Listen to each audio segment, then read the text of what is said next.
started preparing the blank for my base. This is the middle section. This board would go this way. This board would flip up and go that way up on top here. And kind of like what I've got here. 25 by 27. So I can rip some off of the edges of these two, which I'll do, because you can see here I need to lose some of that, even though this, when I cut the arc, that'll drop off anyway, but I'll rip some of that off, probably an inch off of this one, and then an inch off of the other as well. I don't know what's going on with this one. Let's see here. Yeah, this one's pretty clean. So I'm also going to cross cut them. I'll take these drops off and then run them through the planer and joiner another time. And the reason I have these X's here is, first of all, that's my registration. But when I joint them, I'll try and put one X against the fence, one X opposite the fence, against opposite, so that when they come together, I'll get a much tighter joint. You know, if your fence is off on your joiner just a hair, one way or the other, that cancels that angle. All right, I'm happy with that.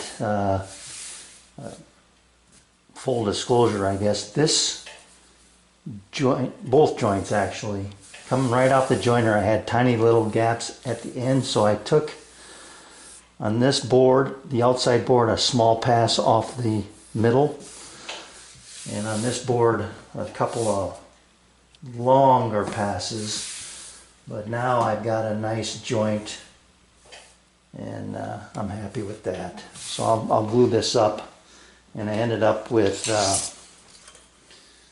25 by 25 1/4. So I'm going to put in 3 dominoes here, well away from the outside. One there, one there. We'll take the middle.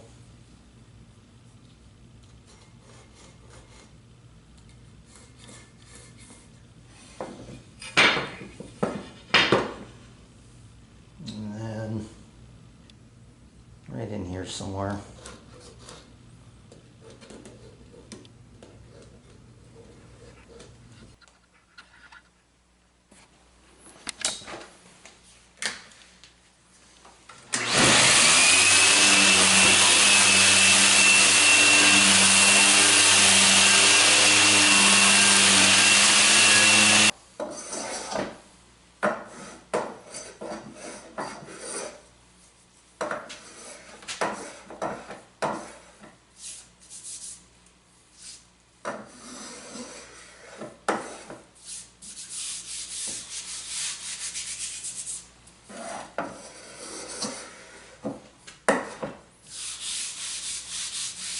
Okay, most of that glue. And my marks are, my layout marks are going to go away here, so I will have to do this again, but I got a little practice in the first time. I'll come back after I get done and then we'll lay this out one more time.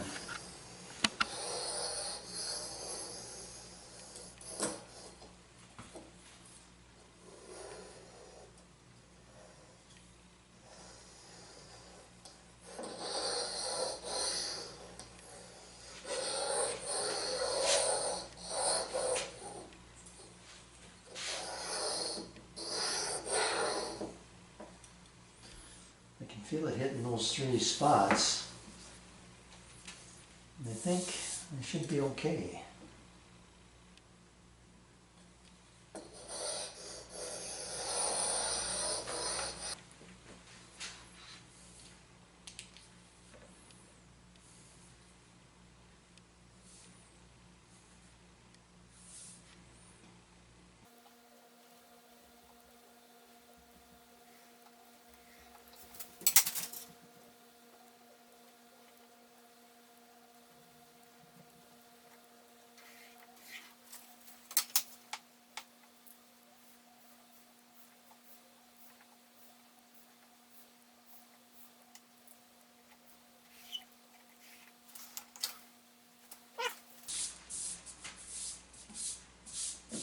In the perfect world, that's 120 degrees.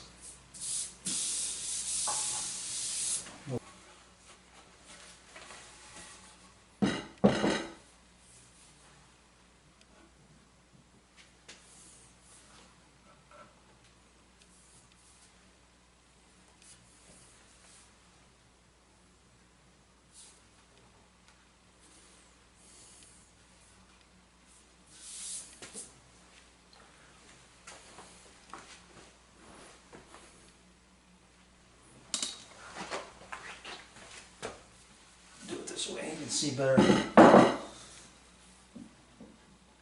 that on 0, which is the center. About right there. So if I have 2 bolts coming through here, I think I'll go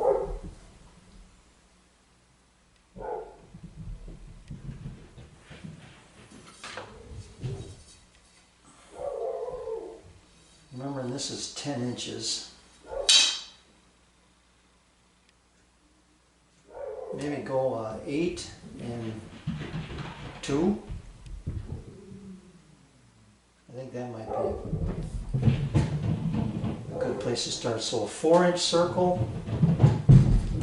The dog is going bananas up there. Probably a 4-inch circle and then a 16-inch circle. Decided to go 3 and 8, so these are 5 inches on center, and the reason for that is that I just want to be more into the meat of that leg. This was too close. I think I was worried about the possibility of it splitting out there. I mean, it could split anywhere, but back here I'll have a better chance of keeping it together. So I'm going to drill a pilot hole and then get my router set up and start making my way around this thing. Right, I've been checking my progress. I don't know how many laps I've done here, but I use my depth gauge here, and right now I have got about, I'm guessing, a fat 1/16 inch to go. And I've got the center supported with blocks, so these are going to drop off.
Tried a bunch of things. The spoke shave seems to be working the best.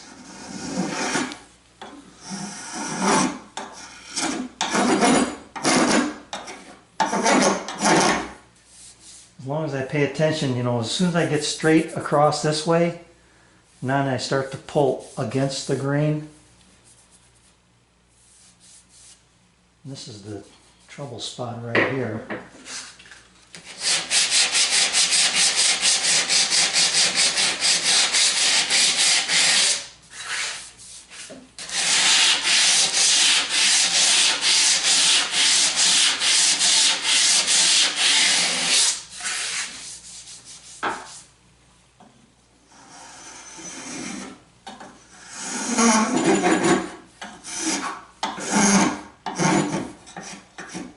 You can tell when it starts to chatter like that.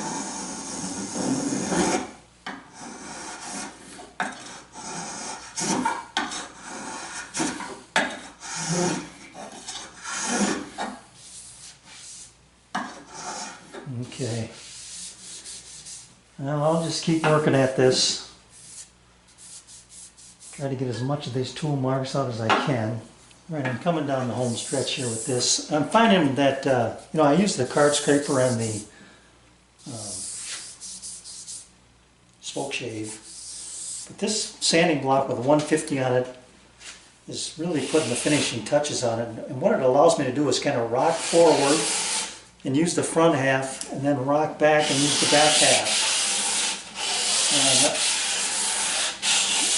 it is working out really well.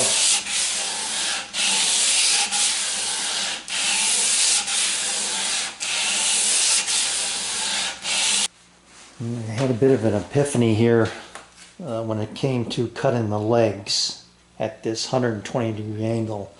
The other one is sit behind it. I'll explain that one later. This one, for the longest time, I thought I had to cut these laying down, and I wasn't sure how I was going to get the second angle here because you have to reverse the wood.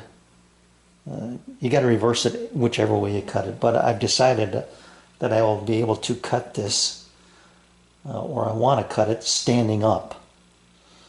I think that gives me a much better chance of seeing where the blade is going to cut. So if you can see here, I did a couple of lines. I'm making sure that I end up with a true center mark. This one was, the first one was a little short. The next one was right on the money. I can take my square and go both sides and end up with a nice scribed line for center. So I brought that line up here, ran it this way, also dropped it down on the front face. Then I took my True Square, I guess it is. I've had this tool for quite a while, a woodpecker tool, and I couldn't quite figure out what I was doing here, but when you set this up, going this way, 0 is actually 45. So then you got to bring it over 45, 50, 55. Well, I got to go one more. I set this up wrong. I got to go 60. I got to go right here. I'm glad I caught that. All right, so I've got to erase these lines.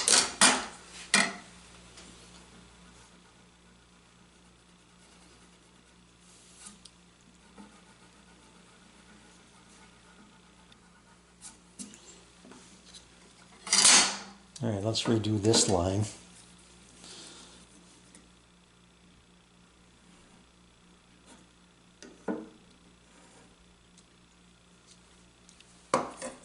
And now this one. So on this side, scribe a line.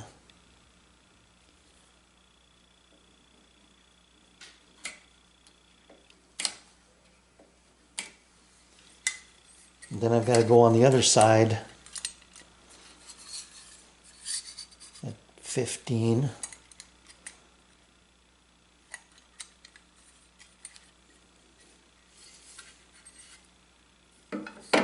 And scribe this one.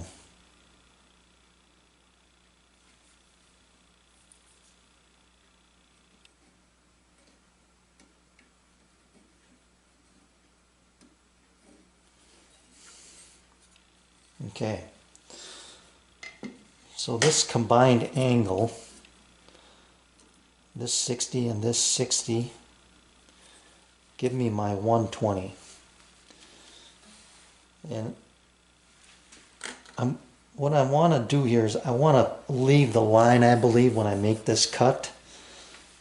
And when I say leave the line, it's this one, the center line. I got 2 miter gauges. This one, my Osborne, has got a stop, a dedicated stop for 30 degrees. So I've used that. I'm trusting that one. This one I cannot trust, so I've taken my Angle Master Pro again with this right angle attachment. And when I slide this on here, bring it back to this miter gauge, this being 120 degrees, it mates up pretty well. Let me slide this back a little further so I have more of this resting.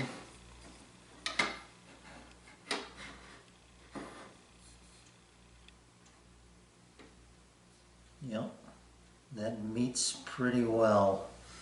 So I'm going to trust that I've got 120 degrees here. So I've got this stop on this miter gauge, and on this one I'm using my flip stop with this drop, and it's not perfect, but it's good enough.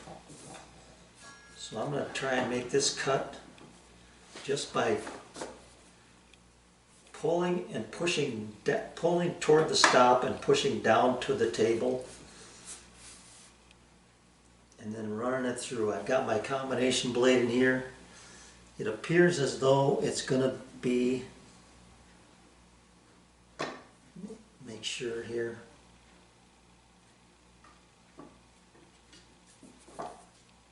just outside the line.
Alright, I left the line. Hope you can see that. And the good news is that this looks nice and perpendicular to that, or parallel to that line. So it's good and square. I'm going to move this up just a hair. Make one more pass.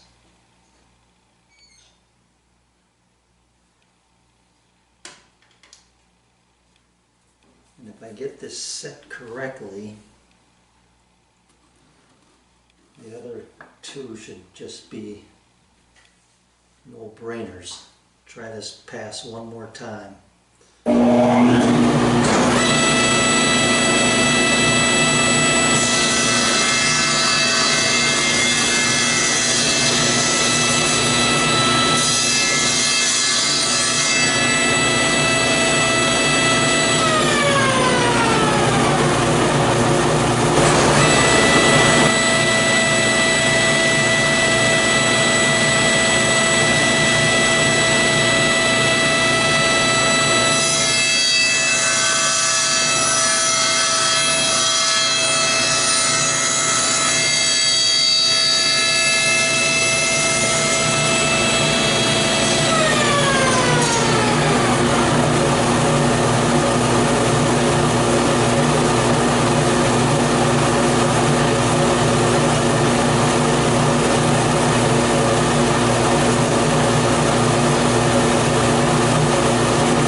You can see the line, and you can see just a little facet there on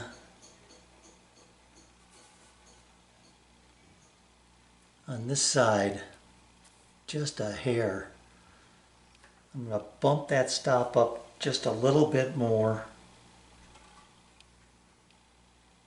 Make one more pass, and then I think the rest of it I'll leave to hand planing. But it's a pretty nice cut right off the saw. Not bad.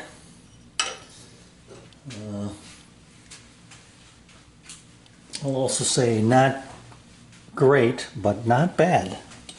I've got a nice, this is pretty tight right here. Looking down this way, of course you're not going to see that because, well, I shouldn't say that. You couldn't see that, but it's going to be shadowed. This piece back here is a little high. I don't know if that got away from me. The cut. Yeah, this cut on this side is a little higher than this one.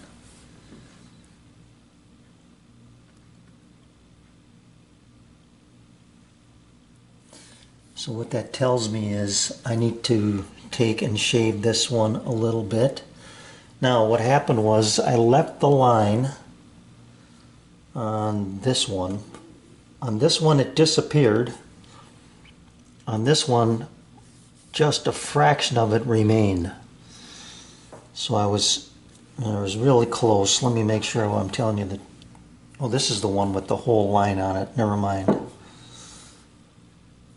So that's why this is low. I can take and cut this or plane these back, these two facets a little bit.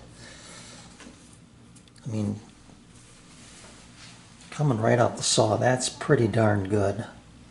I like this joint.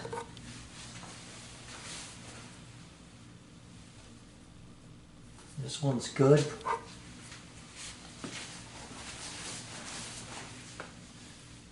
And this one's tight.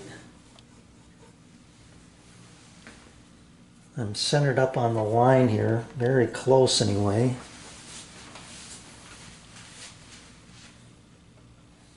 And that's very close right there.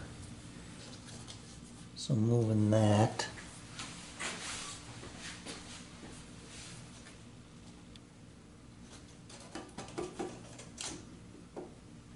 Yeah. Okay.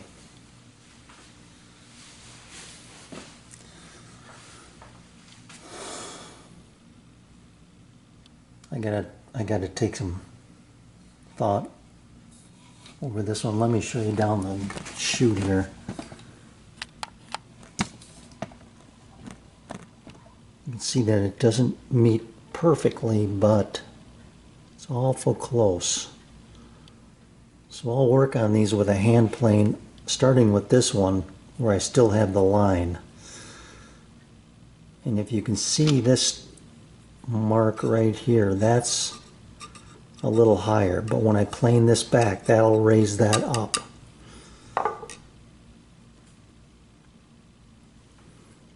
Pretty good for something I've never done before. When I talk about splitting the line, this is what I'm talking about. I'm pretty much right on the center there. I could take my square and put a center mark on here and line that up perfectly, but good enough for me.